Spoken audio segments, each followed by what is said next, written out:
Hi, everyone. Welcome back to National Park After Dark. I know this is a stark change because there was no intro. It's a cold start. Sorry It's to a cold start. startle you.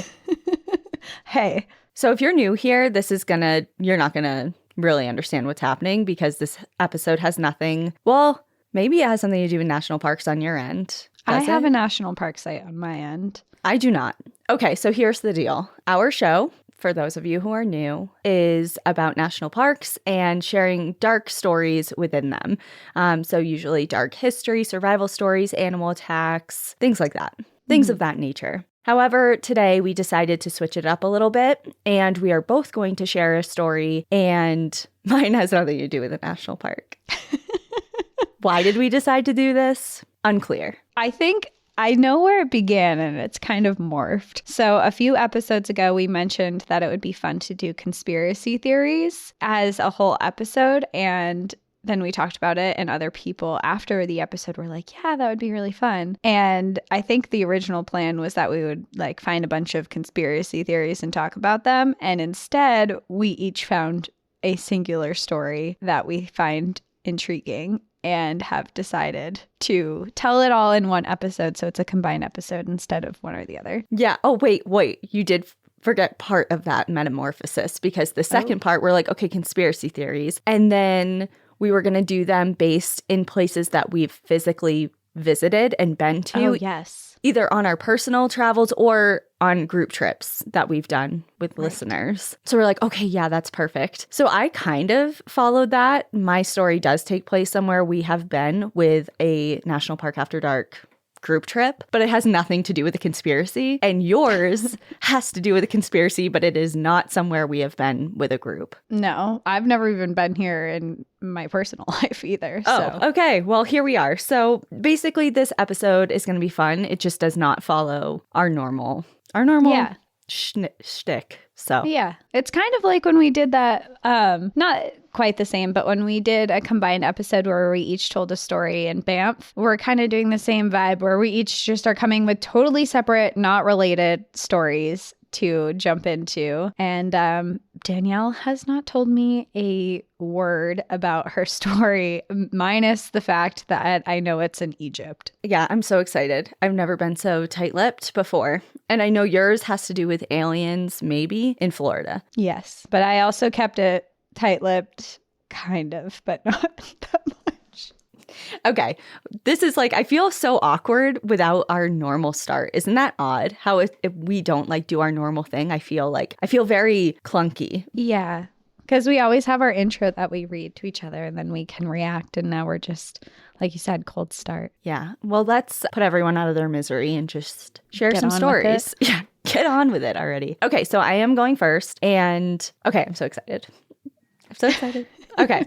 Today, I will be taking us back to the location of our very first National Park After Dark trip, which, like you said, is in Egypt, for a truly fascinating story. If you are a fan of ancient history, some famous names in the Egyptology world may ring a bell. Howard Carter, most famous for the discovery of the tomb of King Tut, or Giovanni Belzoni, who was remembered for his greatest discovery, the tomb of Seti I, which is remarkably well preserved and sat untouched for over 3,000 years before it was first re-entered in 1817. And then there was Jean-Francois Champollion, who cemented his name in history by deciphering the famed Rosetta Stone.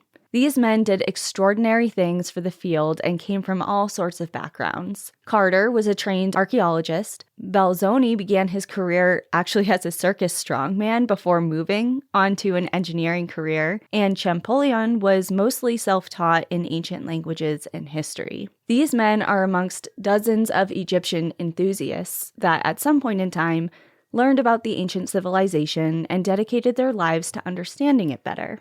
But one woman's path was quite different. For her, it wasn't as much about learning about the Egyptians, but rather remembering. This is the condensed story of Dorothy Eady, one of the Western world's most intriguing and convincing modern cases of reincarnation. Oh, I'm excited. This will be fun. I'm ready. Have you ever heard of this woman before?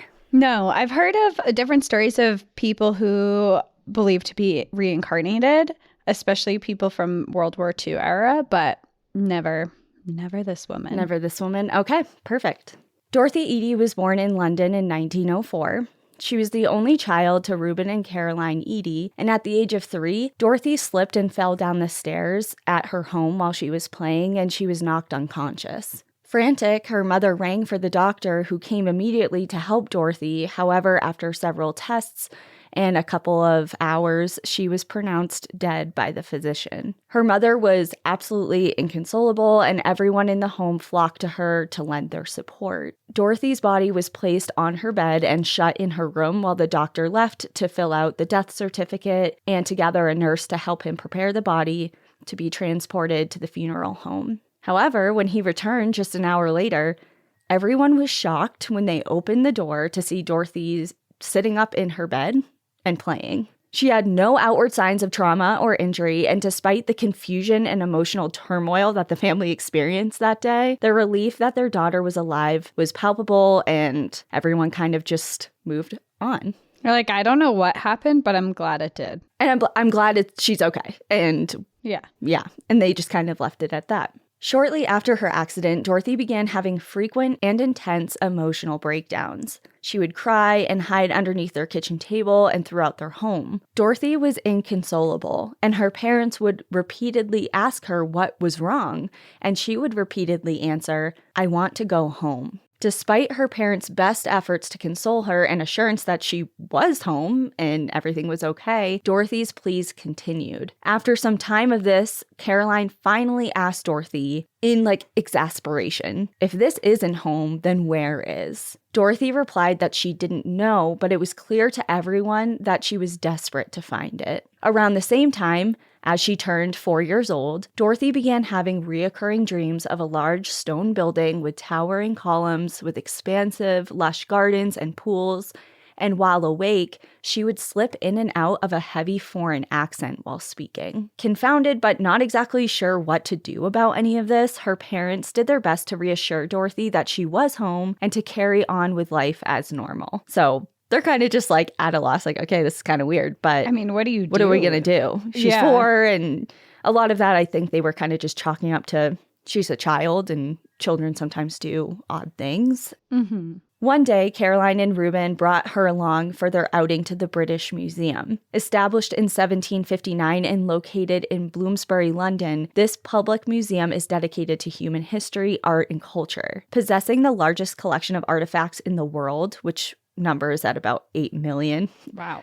Throughout the museum. Yeah, it's huge. It ranks amongst the oldest, most visited, and most fascinating museums globally. The visit began how most visits to a museum with a 4-year-old would typically go. Dorothy was completely disinterested in her surroundings and what she was doing. As they meandered throughout the exhibit halls, she was fidgeting, occasionally fussing as they went, kind of just putting up a stink, being bored, not wanting to be there. Not really understanding what's around her. Yeah. Just what is this weird building? But as they rounded the corner to the Egyptian exhibits, Dorothy's behavior instantly changed. Ripping her hand free from her mother's, she ran throughout the hall with wide eyes. She pressed her little hands to the glass panels and stared at awe at what lay behind them. She knelt to the ground in front of statues and kissed their feet, and even spoke angrily at other visitors for wearing their shoes in the Egyptian exhibit halls, quote unquote, in the presence of gods. When it was time to leave, her parents called for her to come, but she didn't budge from where she sat next to the glass case containing a mummy. Approaching their daughter and urging her to follow them, she responded in an unusual voice, which her mother later described as that of a strange old woman. She said, "Leave me here. These are my people." Ultimately, Caroline had to physically remove her daughter from the museum. She's 4. She's 4 years old and having these. I know, just the way she's speaking, I'm like, what 4-year-old talks like this? And in the book, I'll obviously talk more about the book and reference it later, but in the book, it literally, her mom dropped her. She was holding her, we have to go. And she said that in that weird old voice, and she physically dropped her on the ground. She's like, what the fuck is this? Several years passed, and Dorothy remained adamant about wanting to go home. What originally was thought of as typical struggles of a toddler, instead became clear this sentiment was unshakable. In 1911, when Dorothy was 7, her father brought home a children's encyclopedia, which had a section on the Rosetta Stone, a slab of granite stone inscribed in 196 BC by a group of Egyptian clergymen and Egypt's ruler, Ptolemy V. The stone was written with a combination of hieroglyphs, demotic, which I looked up because I'm like, what is that? And at the very bare minimum, it's a sort of everyday script that was used at that time in Egypt. Okay. And also ancient Greek. So there's 3 different types of languages going on here.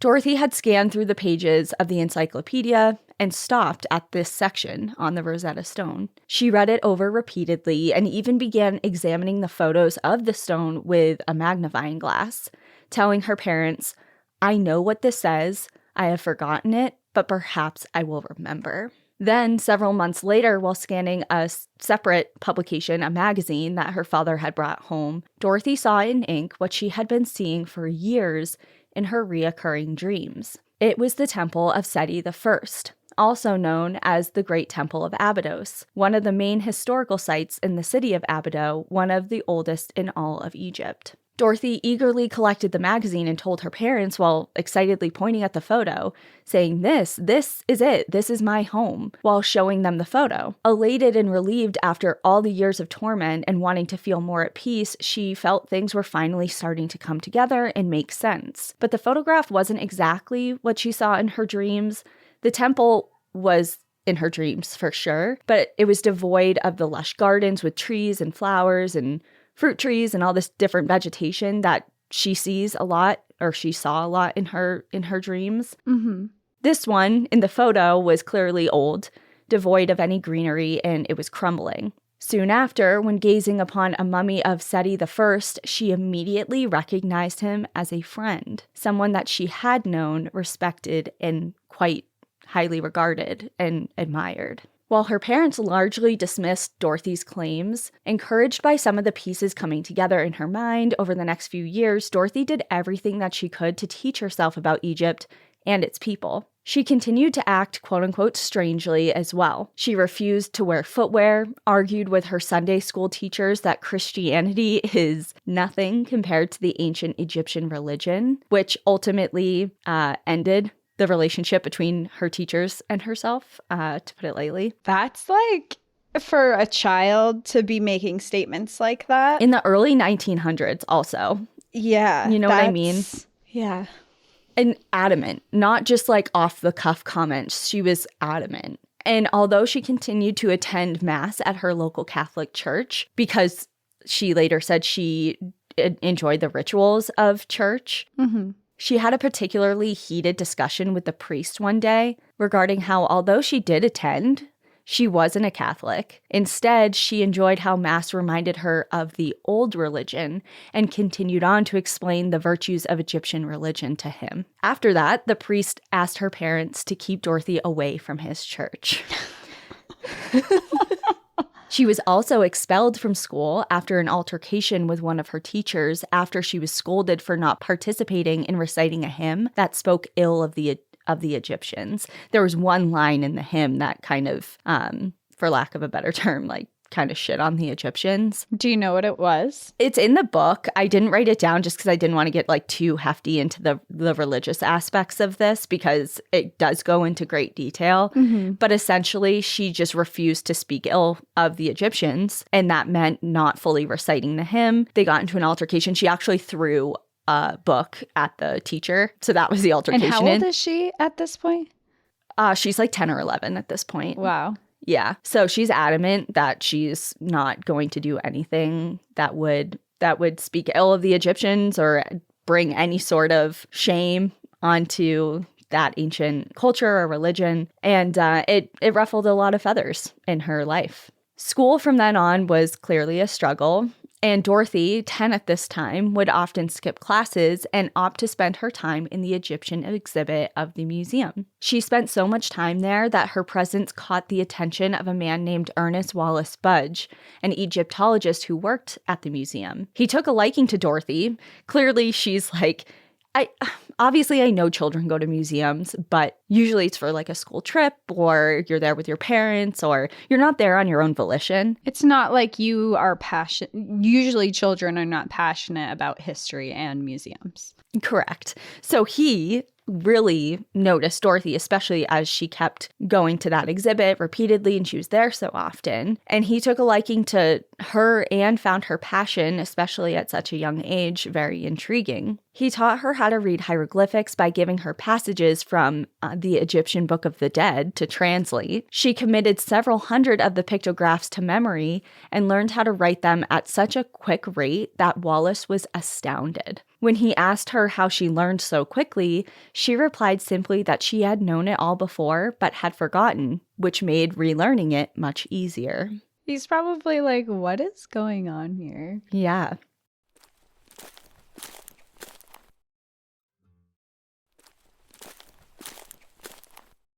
When Dorothy turned 12, the First World War forced her to move away from her home to live with her grandmother in a rural area away from London and her beloved museum. She found a way to continue learning, though, and rode her grandmother's horse, who Dorothy actually nicknamed Muthotep, which was the name of Seti I's son's horse. Did she know that when she Yes. named it? Okay. Yes.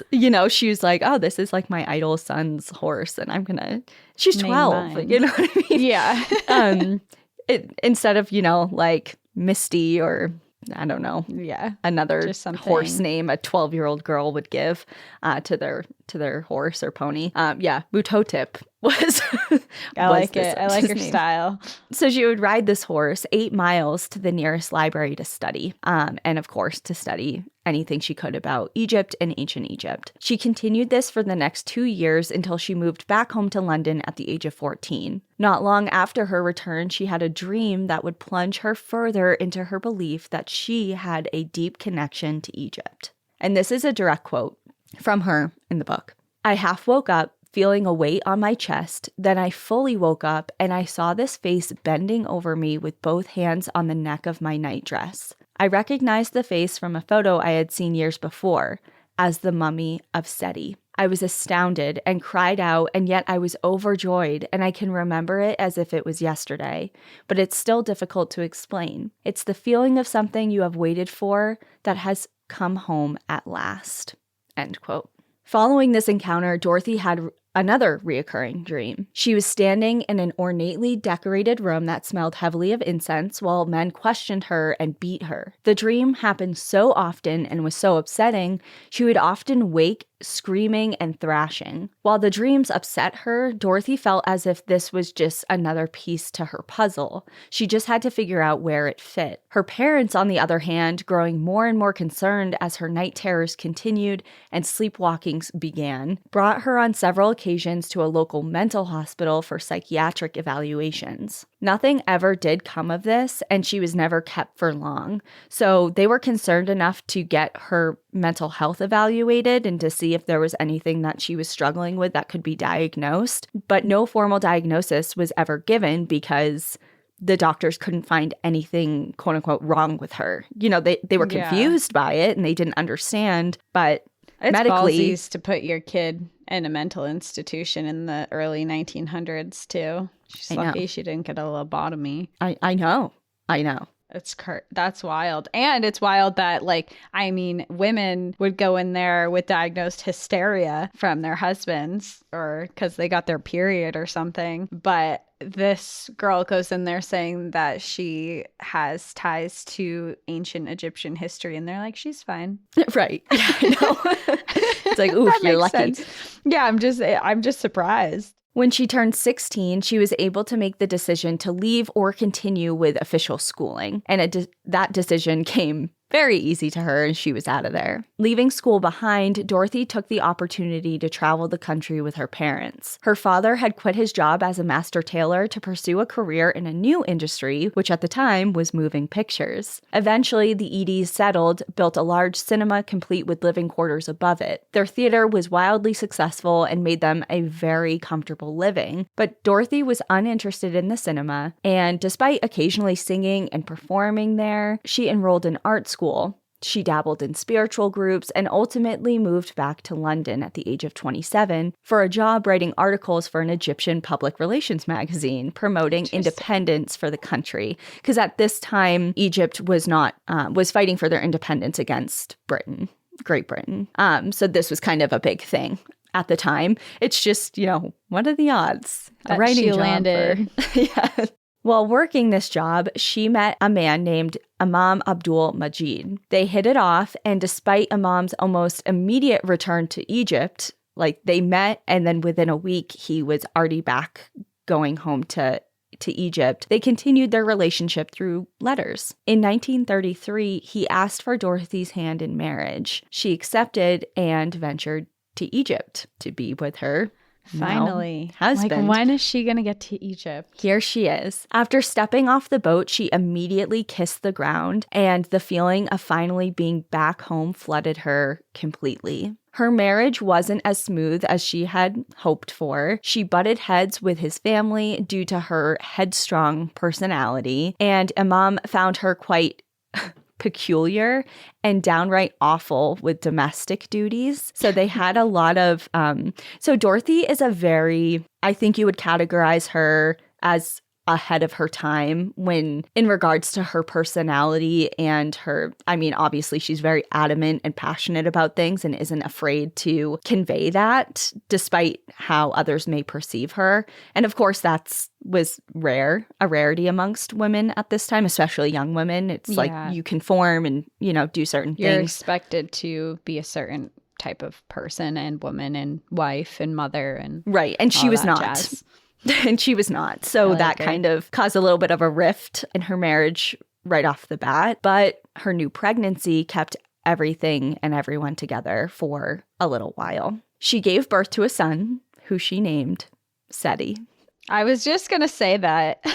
There it is. Dorothy's move to Egypt was everything that she had ever wanted, despite her issues within her marriage. And with the move came an increase in the unexplainable happenings surrounding her. Both Dorothy's mother, who came to visit after her grandson was born, and her father-in-law were fully freaked out and in disbelief after they walked into her room on separate occasions to see a pharaoh-like man standing near her bed. The second year into their marriage, Dorothy's occasional sleepwalking escalated to a new level, which frightened Imam. In the middle of the night, he would wake to find Dorothy standing at her writing desk, frantically scribbling down notes. And this happened sporadically for a year before it stopped altogether. Dorothy would later comment on those instances, saying she was in a sort of an unconscious state. She felt half awake and half asleep, and that she wasn't writing her thoughts. She was being spoken to. According to her, there was a man narrating and dictating her words, and she referred to him as Hora. He would come to her at night, startle her awake, and begin speaking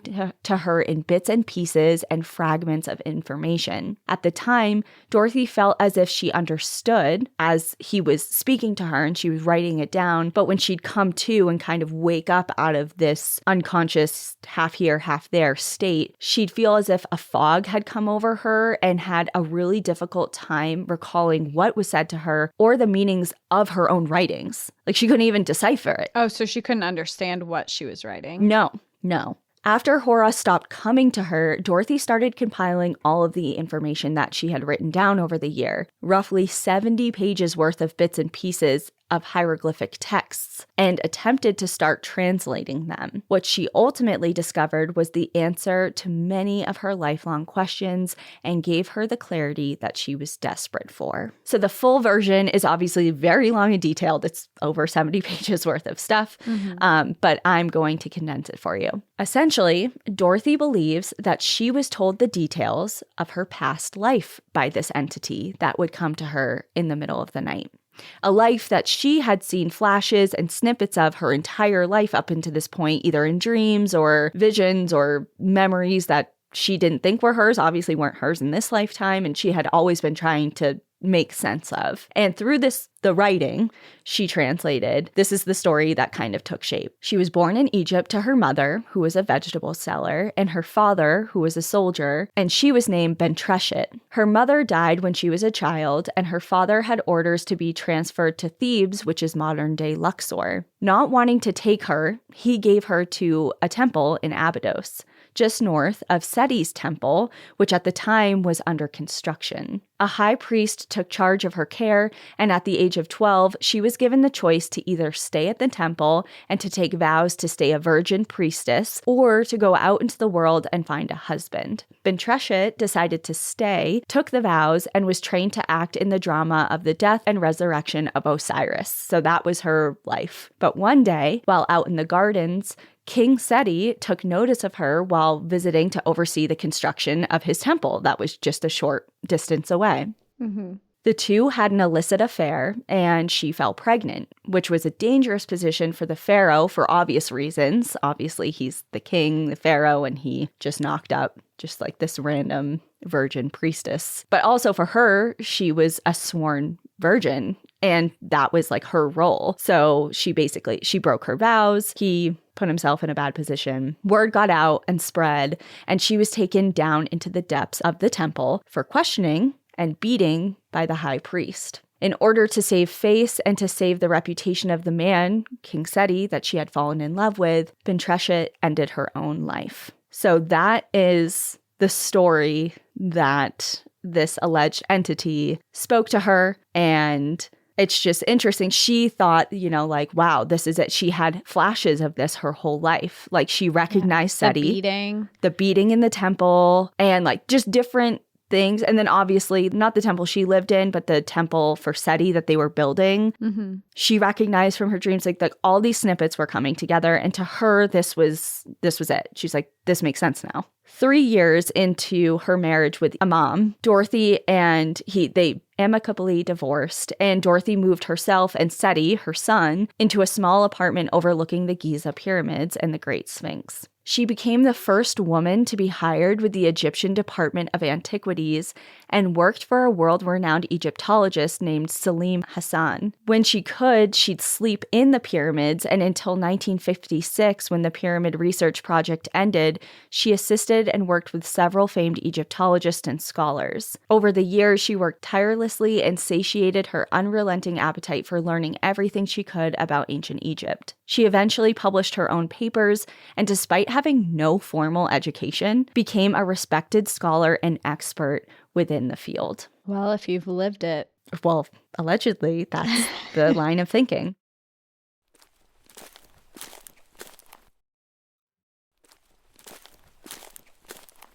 In 1957, she began going by Seti, meaning Mother of Seti, which is how women were known in ancient Egypt by their eldest's name. And her reputation preceded her. She took a job in Abydos, the area she believed she once lived in, and she was known by the locals for her almost unsettling knowledge of ancient Egypt, as well as her eccentric nature. The chief of antiquities happened to be visiting at the time she took her job and decided to put her to the test. At the time, the excavators of the Temple of Seti had not cataloged it in its entirety, and there were no articles regarding the layout or the contents of the temple that had been published. So he knew of her, like her reputation preceded her, and he's like, well, none of this information is out to the public yet, and if she is who she says she is, like she should know these things, so I'm going to put her to the test. Interesting. So she had not yet entered, like she worked in the region of Abydos, but she had not yet stepped foot in the temple because it was under excavation and they were just beginning to study it. So in complete darkness, the chief of antiquities had her come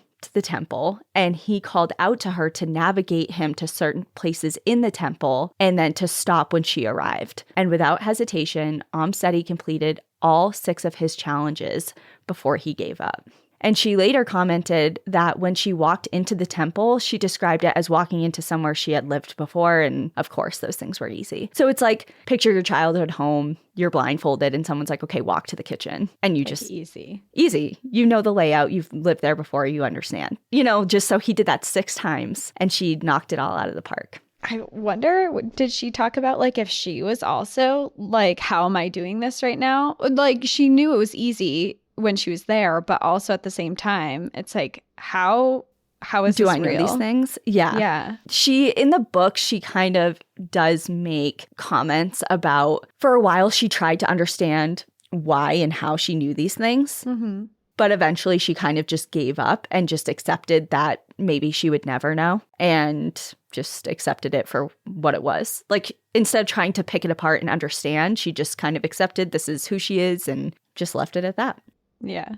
Furthermore, at this time, the gardens that she had described to her parents nearly 50 years prior from her dreams of this temple, they were not discovered yet. But she directed archaeologists to the spots she remembered the gardens being in, and lo and behold, there they were. She also pointed excavators to the north side of the temple where a hidden passageway would be revealed, and after some further digging, there it was. She was given a special exception to continue work after the normal retirement age of 60. Egyptologists remained flabbergasted regarding her countless discoveries made simply by remembering. She specialized in the Temple of Seti, but also happened to have knowledge of other locations as well. She has made claims that the lost tomb of Nefertiti is adjacent to the tomb of King Tut, and that there is a secret library hidden underneath the Sphinx. While those claims have yet to be verified or refuted, recent scans have shown evidence of rooms at both of those locations. So time will tell. Time will tell. Interesting. After her forced retirement, she worked part-time as a consultant and a tourist guide for the Antiquities Department at the Temple of Seti until 1972, where she would give tours barefoot through the halls of the temple, giving full explanations of every nook and cranny with a sprinkle of her hallmark humor. She made embroidered scenes of the temples, Egyptian gods, and hieroglyphics, and she would sell them to the tourists to bump up her $30 a month paycheck. Her son, at this point, now in his 30s, offered her a comfortable villa with him in Kuwait where he lived. And of course, her family also, like her parents, who at this point had passed away, but her family came from like money. I mean, they weren't super wealthy, but they were very comfortable, especially after her dad kind of ventured into the moving picture scene. Sure, that makes sense. And her son did well for himself as well, but she just refused every offer for a comfortable living, choosing to stay in her mud hut in Abydos. After a heart attack forced her into permanent retirement, she spent the rest of her life in Abydos, following the traditions and systems of ancient Egyptian religion until her death in April of 1981. She is buried facing west as per ancient Egyptian funerary customs, following the setting sun that served as a path to the next life. Her grave lies just northwest of Seti's temple. Seti has been featured in documentaries including the BBC and National Geographic. Her story has been covered by everyone from the New York Times to Ancient Aliens, and there are dozens of publications that detail her personal story and her professional findings. And while she remains a point of contention among many Egyptologists, and the debate regarding whether she was sane or not rages on amongst all that hear her story. But her claims have given archaeologists a run for their money with their direct truths and tangible finds. In the West, reincarnation is considered a fringe belief or like pseudoscience, with roughly 30% of Americans ascribing to it. In Eastern religions, however, reincarnation is a common belief. Rebirth in some form or another has been held in religions and belief systems dating back thousands of years. Worldwide, roughly 2 billion people believe in it today. There are thousands of documented cases of children remembering their past lives. In nearly every case, past life memories begin around 2 to 3 years old and begin to fade and disappear by age 5. But Dorothy is an exception to almost all of these rules. As her life continued, her memories became clearer and more detailed, not the opposite. Skeptics point out that Dorothy's fall can explain pretty much everything that came after. Everything from her obsession with Egypt, her occasional accent changes, visioning, her sleep issues. All of these could some way be tied to some sort of brain injury that she very well could have sustained in that fall. Mm-hmm. They argue that an early obsession can lead to a near mastery of a subject. So just because you're obsessed with the subject, like you could very easily become a master in it because you have an obsession with it. Especially if you start at like 3 years old. Yeah, such a young age. Some call it reincarnation, others call it obsession, but regardless, Seti loved Egypt in this life and perhaps those that came before. As author John Cott wrote in part, quote, "For those who believe in the existence of an entity inside us which we vaguely call a soul, and for those of us who believe that love is the light deep within our being that brightens our whole existence and that nobody can extinguish, for those people, no explanation is necessary. For those who do not believe, no explanation is possible." If you're interested in learning more details about Dorothy or Seti's life, for this episode, I read the book called The Search for Seti, Reincarnation and Eternal Love, and that's by Jonathan Cott. And it details her story from childhood all the way up to her death. It includes a ton of her personal writings and experiences with entities and spirits, which go way beyond what I briefly described, and all of the dreams that she had and clues to her previous life that she put together. It's really good. It's really interesting. Or if you're interested in the subject, but maybe just not her particular story, of course, there are tons and tons of examples out there. But there's 2 books that I've read in the past that I really enjoyed about reincarnation. And one is called The Boy Who Knew Too Much, An Astounding True Story of a Young Boy's Past Life Memories. And the other one is titled Soul Survivor, The Reincarnation of a World War II Fighter Pilot. Whoa. So there you go. There's Dorothy's story. So interesting. I personally don't think that it could be chalked up to obsession, especially as a child. I mean, maybe later in life you could say that when she's researching all these things, but as a child, she's having these dreams and accents, and she learned, there's just so much weird stuff put together that I can't chalk that up to obsession. Well, and it's also so interesting that I read a lot about reincarnation and other, obviously, spiritual stuff. But in reincarnation in particular, a lot of the argument is that people who claim to be reincarnated often claim that they are the reincarnate of some big historical figure or famous person or God, somebody that was revered as a god before, things like that. And someone that everyone could hear about or read could recognize or know or remember or loved or was worshipped. And then they're also very in this life proud about that and will tell people about it. And for Dorothy, people knew her story, but she never came out as I'm the reincarnated soul of Pentreshet. People are like, what the hell is Pentreshet? She's just this, she had a tragic end. No one really even knew who she was. And I don't know, it's just so interesting that if you're going to make this up, there's other ways not to pick do. someone. Yeah. Pick someone bigger. Right. Just some random person. Yeah. And it's just so interesting because it also caused her a lot of problems. I mean, she got a divorce over it. Her family they didn't disown her, but they were kind of like, what the hell is going on? She was expelled from school. She was expelled from school. She was expelled, or not expelled from church, but kind of shunned from church. Her beliefs didn't gain her popularity. In fact, they kind of earned her the side eye a little bit. Yeah, they kind of ostracized her. Yeah, throughout her life. And she just kind of didn't care. She was just like, I can't really explain this, but it's who I am. And I'm just going to be true to myself and live my life according to my passions. And this just happens to be it. And I just thought it was so interesting because, I don't know, a lot of reincarnation stories, like I mentioned at the very end, they fade, usually it's parents telling the story because the children forget it. Yeah, that's such a good point. It's something they do weird things as a child and they know weird things as a child and then they turn 5 and they grow out of it. Yeah, and the reason we have the story is because adults documented it. And the person who experienced it have eventually have no memory of it. So I don't know. Dorothy's story is just so different in so many ways. And I just thought it was so interesting. And that's why I chose to share it, because obviously it has nothing to do with national parks or anything we really ever talk about. But we've been to a couple of the places that were described in the book. And we didn't go to Abydos, where Dorothy spent a lot of her time. But obviously Dorothy lived amongst the pyramids for a while. And in Luxor, we've been to those places. So I just thought it was cool. And I just thought her story was unique. It is. It's very interesting. I really like the topic. I think it's just so interesting, and it opens up this whole other, like, I don't know. For me, as a listener of the story, the first thing I think about, I'm like,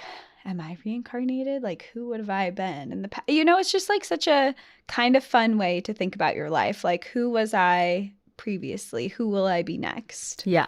Well, I'll tell you right now, if I'm not thinking about stories for work or researching stories for work, as you are very well aware, but I guess for everyone else, I spend all of my time researching and reading about the soul and spiritual, different aspects of spirituality. And I have a spiritual teacher I meet with. I'm very into all of this, and I have gone forward with Akashic readings, and the Akashic record is kind of like the history of your soul.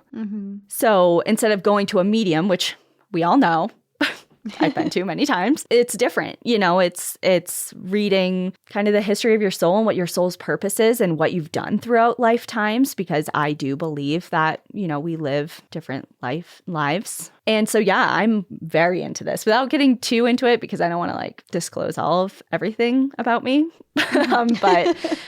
Yeah, to say I'm into it would be an understatement. So, but then again, you can't believe every story of reincarnation. Just because I believe in reincarnation doesn't mean I automatically believe Dorothy's story. Is it compelling?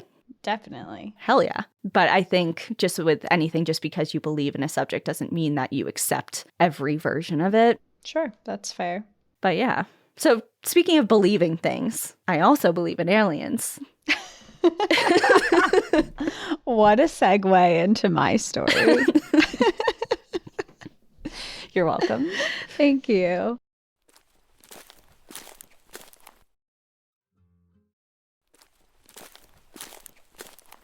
Well, I do have an alien story just for you. Thank you. Actually, I was thinking about it when I found this story. I'm like, it's been so long since we've talked about any type of alien thing, and we'll decide later if we think that this has anything to do with aliens or not. But it is. Oh. It became a nationwide news story, and thousands of people believed and believe today that it does have something to do with aliens. Okay. So my story takes place in Florida, and I'm going to be talking about this alien conspiracy of a supposed alien object that was found on Fort George Island near Jacksonville, Florida. Okay. Have you heard of it before? No, I don't think so. I found a couple podcasts that covered it, so I was like, God, I hope Danielle hasn't heard this. So this story takes place in the spring of 1974 when a family was walking through the woods and discovered a strange metallic sphere and brought it home, only to later have a lot of strange incidents happen surrounding this orb object. But before we get totally into this story, I do want to link it into a national park. So I want to talk about Fort George Island and the national park site that is located in this region of Florida. So Fort George Island is located on the northeastern coast of Florida outside of the city of Jacksonville. It has a cultural state park on it, but in conjunction to that, part of the island is also Timucuan Ecological and Historic Preserve, which is a national park site. On Fort George is also the Fort George Island Visitor Center, which is managed jointly by the Florida State Parks and the National Park Service because it serves as a gateway to the national park site and to the state park. So they all kind of work in conjunction with each other. The preserve is described as one of the last unspoiled wetlands on the Atlantic coast. It is a national preserve that is comprised of 46,000 acres of beaches, waterways, and wetlands. Estuarine wetlands and waterways encompass over 75% 85% of the park and are important areas for local wildlife. Estuaries are some of the most important productive ecosystems on the planet and provide the breeding grounds for fish, birds, and other animals. The preserve protects the area where St. John's and Nassau rivers meet the Atlantic Ocean and form one of the largest remaining salt marsh estuaries on the southeast coast. This area also preserves over 5,000 years of human history. It is named after the indigenous people who once lived in the area, the Timucua, who were the largest population of indigenous peoples in Florida. They thrived there for years, but were largely killed by disease brought over from settlers in the 1700s. It was established as a national preserve in 1988, which is 14 years after our story takes place. So when this all happened, this is not a preserved area. Okay, I was going to say, so they took something from a publicly managed site, which is a big no-no. It is a big no-no, but at the time, this was actually their private property. Oh, So where they find it, so it's fine. So our story begins on March 27th, 1974, when Antoine and Jerry Betts had noticed a small brush fire on their property on Fort George Island. And when it simmered down with just a little bit of smoke, they decided with their 21-year-old son, Terry, that they would walk out towards the area to assess any damage the fire may have caused. When they looked across the charred remains of vegetation, there was something shiny that caught their eye. Terry carefully tiptoed around the smoldering dirt to inspect what he was looking at. He lifted it up into the air and presented it to his parents with this confused look on his face. In his hands, he held a strange metallic sphere the same size of a bowling ball, except it wasn't a bowling ball. It was something none of them had ever seen before, and it had a mysterious triangular indent etched into its surface. After a quick discussion about what it could be and revealed no real suggestions, Terry, who was a pre-med student at the time, allowed his curiosity to sway him into bringing it home with them. He could not have known at the time that this strange shiny orb was about to bring mass chaos into their lives. The ball sat in their home for a little bit, and soon it became just this object in their home, and the Betts didn't really think much of it. It was kind of just like this weird artifact that they found and didn't have a story behind, but it was on their property. It wasn't until one day that Terry took out his guitar and started playing that he noticed something was very off about this object. When he began playing, to his surprise, the orb started humming sounds back at him. No. This was very strange, and he couldn't rationalize how this could be happening, but then he started to notice some other odd things that were happening surrounding this orb. They noticed that their poodle was acting very strangely towards it. It actually had an aversion to it. They noticed that their dog would try to stay away from it as much as they could, and if their poodle was near it, it would whimper and cry and attempt to cover his ears. Oh, like maybe it was like emitting some sort of high frequency sound. Yeah, that's exactly what they thought. Like, maybe this orb has something going on with it where it has this high frequency sound that we can't hear, but the dog can. And later, which I'll mention again because it's in my notes, but later the mom, she says to newspapers, she goes, "There's a really strange sound coming from it. If you hold it up to your ear, it sounds like, if you put your ear up to a light bulb and there's like a slight hum to it, or like a I've never done that. Or something. Or like if you hear, like the fluorescent lights in high school. Oh, yeah. And there would be like this sound. That's what she described coming from this weird metallic ball. Mm-hmm. After noticing that, things only became weirder. This metallic ball started moving on its own accord. Without any known cause, it would roll around their house, and they would sometimes observe it changing directions, and then it would halt abruptly. With no cause, no one pushed it, there wasn't an earthquake, there wasn't anything going on, it would just start rolling around their house. Get that out of there. Yeah, Get it out of there. This feels like, is it aliens? Is it haunted? I don't know. I would feel, okay, I'll just let you go on. But I would feel like something would want to come find that. Yeah, like what energy is in like this? It's emitting some sort of like signal to like, okay, like come find me and Come get me. Come get me. Yeah. I want to go home type of thing. Like E.T. Yeah. And he's lost. And he was waiting for his family to come back. And they'll come back. They're coming. And yeah. You don't want to be there. Right. Well, because it was moving around the floor, they kind of were like, I don't know what's going on. Let's try and put it on our coffee table and see what happens. So they placed this ball on their glass coffee table, probably thinking like maybe something's going on with the floors. I don't know. This is very strange. Sounds like they were just trying to make some type of sense of what was going on. But when they placed it on the coffee table, it still rolled. And instead of rolling around and changing directions and abruptly stopping around the whole room, now it was just on this coffee table rolling around in circles and never falling off. It would move around the whole table, but it would never fall off of the table. Okay, so it's intelligent. It knows what's going on. They also observed that these instances seem to be happening more frequently on sunny days. So they started thinking that whatever was going on with this ball, that it was powered by the sun. And remember, this is in the 70s. I mean, we know solar panels now are huge and everyone's heard of them, but like solar energy wasn't as big of a thought back then. And they're like, we think that this is being powered by the sun in some capacity. And because the family started having all these questions, they're like, what's going on? Like, what should we do? They started to try to experiment with it a little bit and see like how it would react to certain things. So in one instance, they all sat on the floor together and they tried to roll the ball to each other to see what the ball would do, since it had been like turning and doing its own thing before that. And it didn't work. Each time someone attempted to roll the ball to the other person, it had this boomerang effect where it would just change directions and roll back to the original roller without getting to the other person. I love this story. Keep going.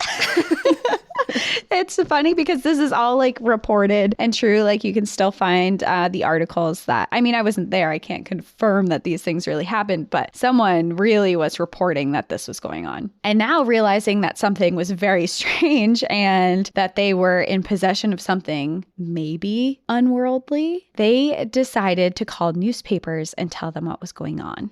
Local papers such as the Jacksonville Journal and the Florida Times-Union covered the story, and a photographer from the Jacksonville Journal confirmed the odd behavior of the ball when he saw it moving himself. So now it's not even the family that's just like, oh yeah, this weird stuff's going on. This journalist came in and was like, whoa, I've seen it too. It adds validity. It does.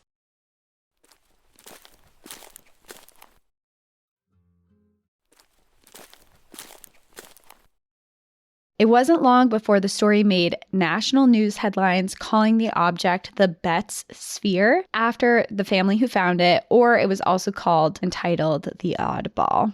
Ron Kivett, the host of a local radio show at the time on paranormal phenomenon, was among some of the first to inspect this ball and confirm the claims that it had behaved and moved strangely. He was convinced that this was some type of extraterrestrial orb that was created by some cosmic intelligence. And he wasn't the only person to think that. Newspapers around the country began reporting on this extraterrestrial object, and it became a national sensation. People were so intrigued that news reporters were showing up at their home day and night to try and see it for themselves. The Betts family phone was ringing off the hook from all hours of the day from all over the country, and so many people were inquiring to the family about this that they had to hire a representative for themselves, who was a woman named Jerry, to field all the calls and make comments on their behalf, because there was just so many people coming at them like, what are they saying? What happened? So they had a public representative. Wow. I think that it's also important to note for this story, because it took place in the 1970s, that at this period of time, UFOs and extraterrestrials were huge in the media. I mean, this was like everyone had heard of UFOs. Everyone was seeing them in the papers all the time, because there were these huge reports of people claiming that they were abducted by aliens, that they saw these strange sightings in the sky. And there was even one instance where it was reported that similar objects to this orb was found. So not long before this incident, there were similar orb-like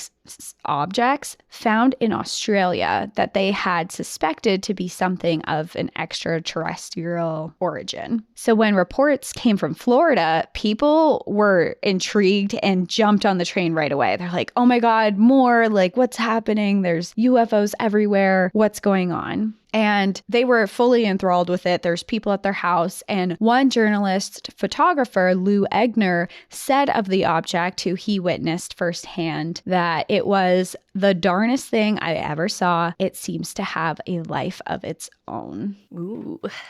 Mrs. Betts detailed in papers moments of movement, but also the sound that was coming from the ball, a buzzing, similar to how I said with the light bulb. So that sparked a lot of interest once that hit the newspaper. And the ball had sparked so much interest that even the U.S. Navy wanted to investigate it, especially because there were some rumors going around that it could be an old war cannon or some type of military device. Some people even suspected it could be like an undetonized bomb that was just sitting in their house. They're like, what is rolling around? They're rolling around their house. It's like, that thing is going to explode. Yeah. So the U.S. Navy was kind of like, oh, we kind of want to see what's going on with this. Is it our property? Was almost the thought. And the Betts family was pretty hesitant about that. They didn't want their orb to become property of the government. They were even quoted saying, if they tell us it belongs to the Air Force or some other government agency, they're going to have to come to a separate agreement with us. We aren't just handing this thing over with no questions asked. After all, there is still a lot of legal weight in that old saying about finders keepers. Right on. Like, this was found on our property. This is our alien orb. The government can't take it. Get your own alien orb. You have enough, probably. Probably. And that was the thing, too. They're like, we can't trust the government with this. No way. This is ours. But the family did agree to allow the Navy to examine it, but only after their representative, Jerry, drew up a strict contract that allowed them only 2 weeks with the orb, and it had to be returned in the same condition it was given to them in. So they couldn't like cut it open or smash it up or anything like that. Had to be taken care of properly.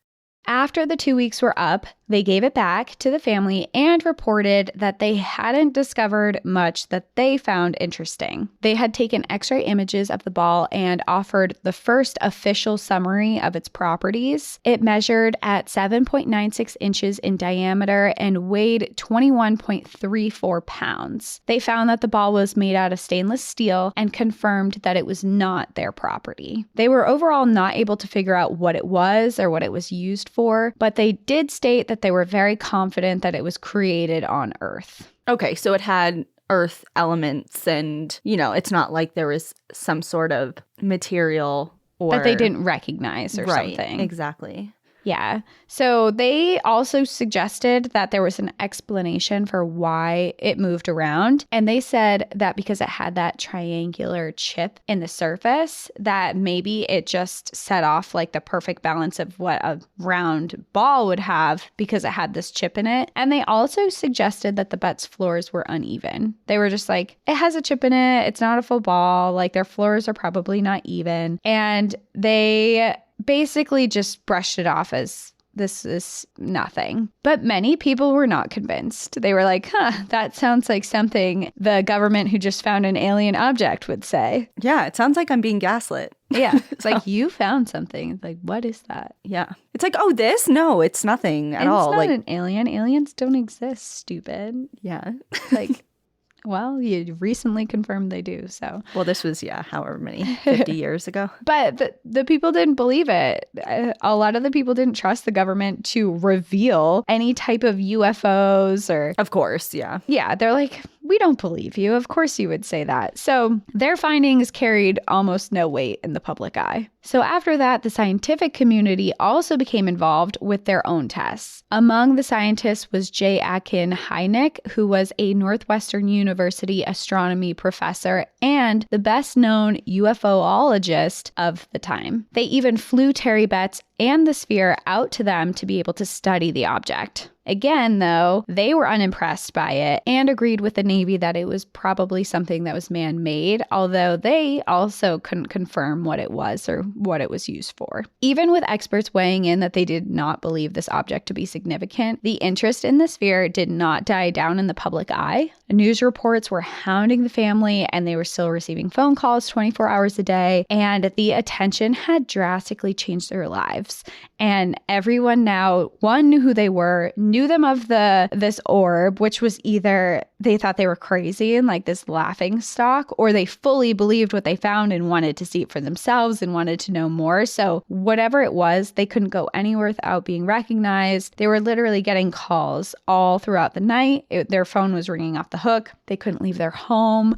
It was just this crazy mess. And they, for a while, they were sticking to their story and they were like, yes, this is happening. These other people have seen it. It's so weird. And then when the Navy came in and these scientists were like, nah, it's nothing. Like, we don't know what it is, but we don't think it's anything. They actually stopped talking about it. They stopped commenting on it. They stopped talking to news reports, news medias about it. And they were just like, okay, our lives are insane now. No one is leaving us alone. We saw what we saw, but we're not telling you guys about it anymore because this has gotten way out of control. Were they just overwhelmed? Or I don't know. The timing of that seems odd to me. Yeah. Were they like told by the government to not say anything? That's such a good point.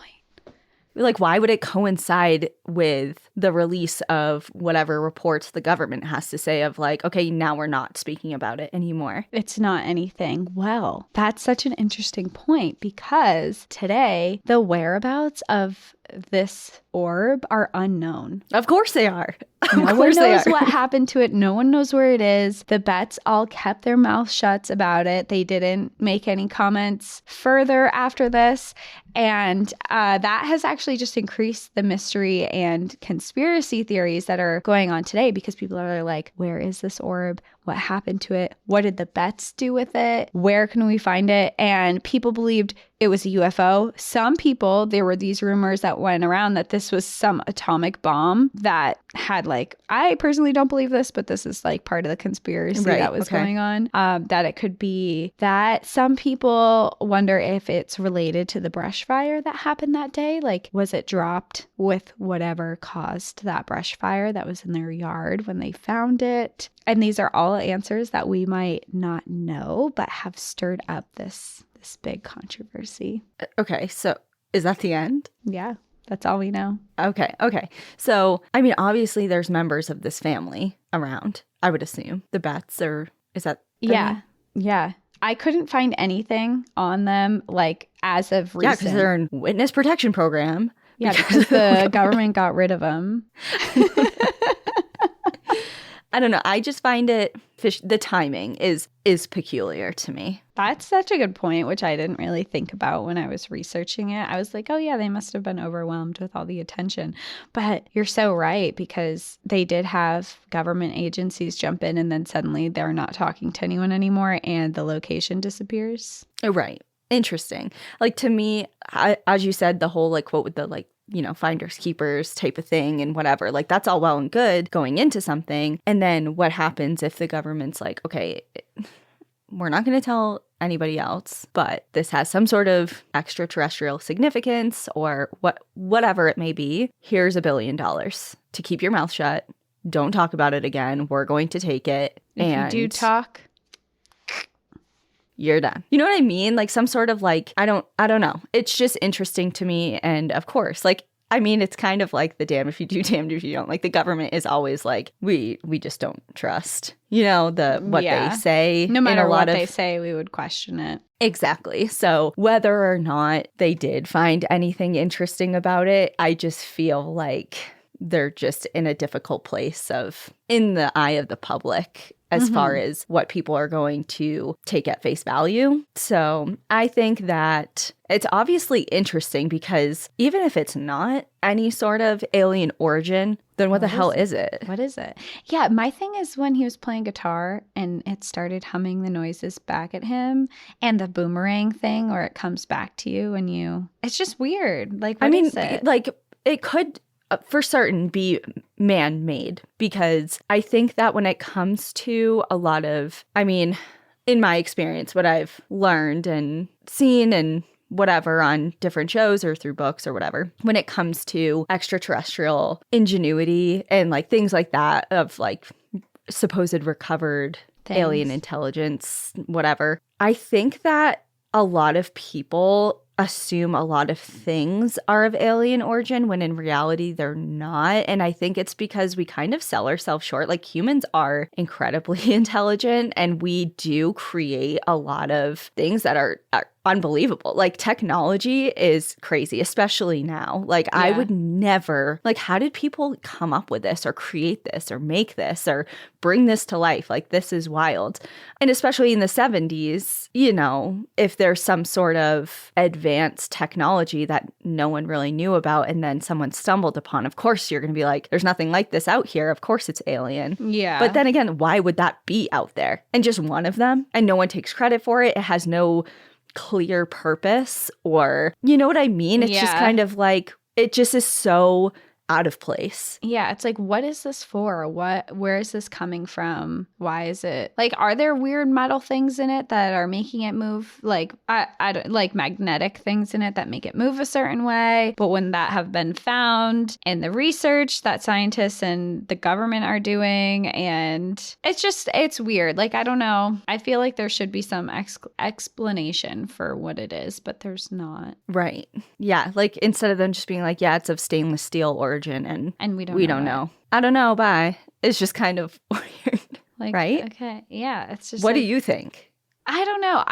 Like, I don't know if I believe it's alien or not. I think unless okay. Oh, I just had another thought. Sorry. I'm so sorry to interrupt. Tell me. But just okay, remember I was like, oh, it's fishy that all of a sudden they've just like stopped commenting and we don't know where it is and whatever and the government could be involved. What if they're just embarrassed and they're like, okay, we just made like this big deal out of nothing and now we don't want to talk about it because there's nothing to talk about and you can't see it because it's nothing and we just don't even want to acknowledge it anymore. That's true. I mean, I think that's definitely a valid option because I think about some type of magnetic field that might have been inside the ball that could explain the movements of it. Mm-hmm. I don't know about the sound stuff, but I mean, it definitely could just be embarrassed. I don't know. It's a mystery to us all, and I guess that's why we have no answers. Either the government is involved or they're embarrassed. But what is there to be? I don't know. Whatever. I don't know. Just for the sake of saying it, I feel like maybe there's some sort of unexplained. But then again, why? I don't know. What's the triangle for? What's the meaning of the triangle? Yeah. Oh, that's true. Yeah. A triangle on a circle. A triangle is the strongest shape there is on a circle. There's got to be a deeper meaning. Yeah. And it's heavy, right? For something small, it's heavy. Yeah, it was like 25 pounds almost. Yeah. For like a small you said 7 inches it's in just diameter. Like a broken kettlebell. Like, you know, they have the handles on the top. Yes. That's probably a triangle. It's like a piece of trash. They're like, oh, what is this? What is it? It's alien intelligence. Like, not quite.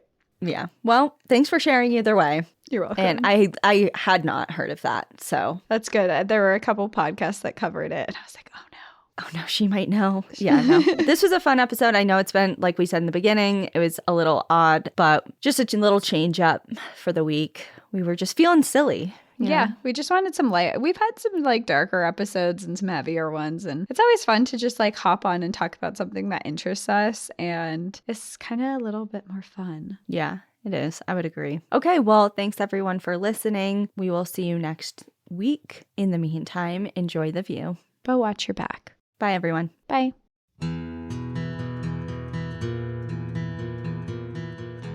Thank you so much for joining us again this week. If you have a trail tale or story suggestion, send us an email at stories@npadpodcast.com. Follow us on Instagram and Facebook at National Park After Dark and on Twitter at NPAD Podcast. Join our Outsiders Only community on Patreon or Apple subscriptions to listen ad-free, unlock monthly bonus episodes, and exclusive content. And remember, when you support our sponsors, you are supporting our show. For our exclusive discount codes and source information from today's episode, check out the show notes. For more information on our show, our book recommendations, merch updates, and more, visit our website at npadpodcast.com. And please rate, review, and subscribe from wherever you listen to podcasts.